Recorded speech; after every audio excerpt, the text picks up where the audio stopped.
This journey begins at Somerset Place Plantation in Creswell, North Carolina, which paints the backdrop for the lives of the slaves who traveled on the Underground Railroad and for two gentlemen who would help free hundreds of slaves.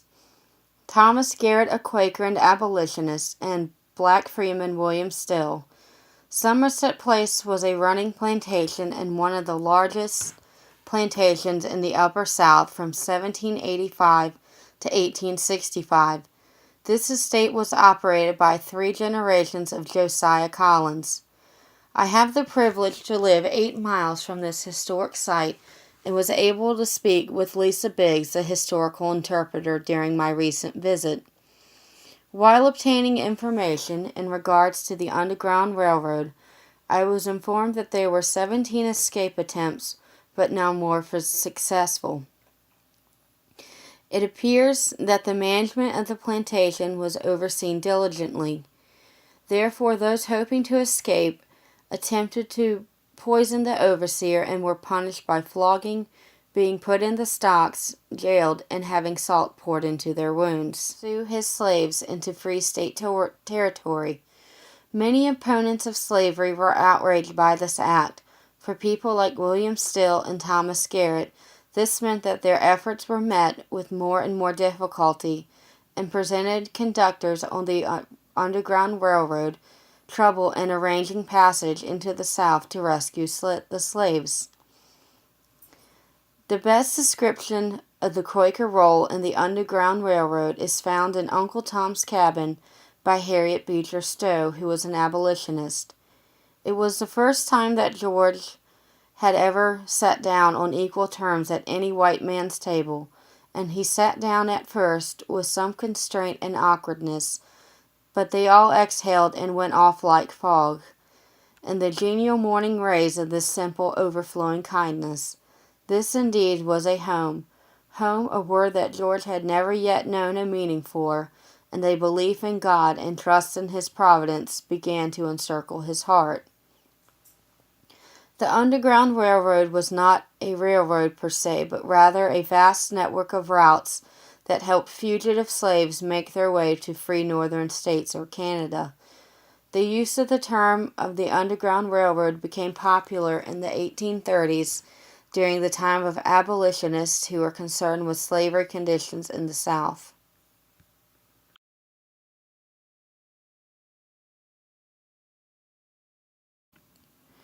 Terms from the railroad industry were used to establish discreteness for fugitive slaves on the run.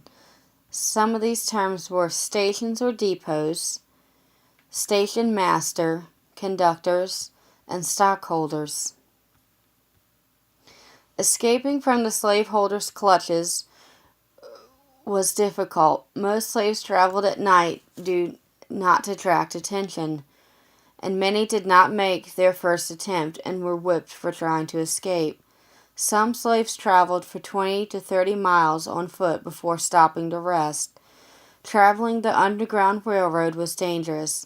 The farther in the South one was, the longer the journey and easier for the slave trackers to find you. Heat, cold, snakes, alligators, and other animals in terrain were some of the hazards. Slaves often traveled off the main roads and had to make their way through wilderness. The eastern route of the Underground Railroad consisted of approximately 150 miles of taxing distance that consisted of open fields, forests, and dense marshlands. It went from the eastern shore of Maryland through Delaware's link to freedom, found in Pennsylvania, and northward to Canada. This passage was mainly used by the slaves who came through the office of William Still and the ones that Thomas Garrett helped. Thomas Garrett was a Quaker and abolitionist who was born on August 24, 1789. Raised on a farm in Darby, Delaware, and he helped around 3,000 slaves find their way to freedom, primarily the ones who came in on the eastern line from Maryland. According to the Maryland State Archives, it is said that he concealed their flight so skillfully that slave owners usually gave up the chase when they learned that their runaways had fallen into his hands. A turning point in Garrett's life was when he returned home as a young man to his Quaker family, and they were extremely upset that a free black woman who worked for them was kidnapped and sold into slavery. Garrett pursued the kidnappers and was able to rescue her. By witnessing the horrors of slavery, he then dedicated his life to helping slaves obtain freedom. In 1820, Garrett became a member of the Pennsylvania Society for Promoting the Abolition of Slavery, where he attended regular meetings. Job as a clerk at the Pennsylvania Society for the Abolition of Slavery, where Thomas Garrett was a member. Leading up to the Civil War, Garrett and Still would help fugitive slaves find their way on the Underground Railroad. Thomas Garrett made a society for abolition against slavery and raised funds to support those who were runaways. Often this included supplying shoes, clothes, money for abolitionist causes in regards to helping slaves. Thomas Garrett and William Still kept correspondence with each other in order to detail the events that happened on the railroad. Some of these were addressed as Dear Friend. An example of one of these letters from Garrett to Still was recorded by William Still in his book, The Underground Railroad. Thomas Garrett is sending word of a woman named Anna Maria and her 7 children who are traveling on the road. He accounts the difficulties that they had in their travels. I was informed yesterday, but preferred seeking their own master. We had some trouble in getting those last safe along, as they could not travel far on foot and could not safely cross any of the bridges on the canal, either on foot or in carriage. As a clerk, William Still's job was to record those who came through on the railroad and take record of their events. One of the most famous accounts that he wrote was that of the man called Henry Box Brown. Mr. Brown was a slave in Richmond, Virginia, where he came to the realization that he could no longer tolerate being classified as property. Knowing the perils of escaping and possibly being caught, he decided to mail himself to the Philadelphia Vigilance Committee in a box.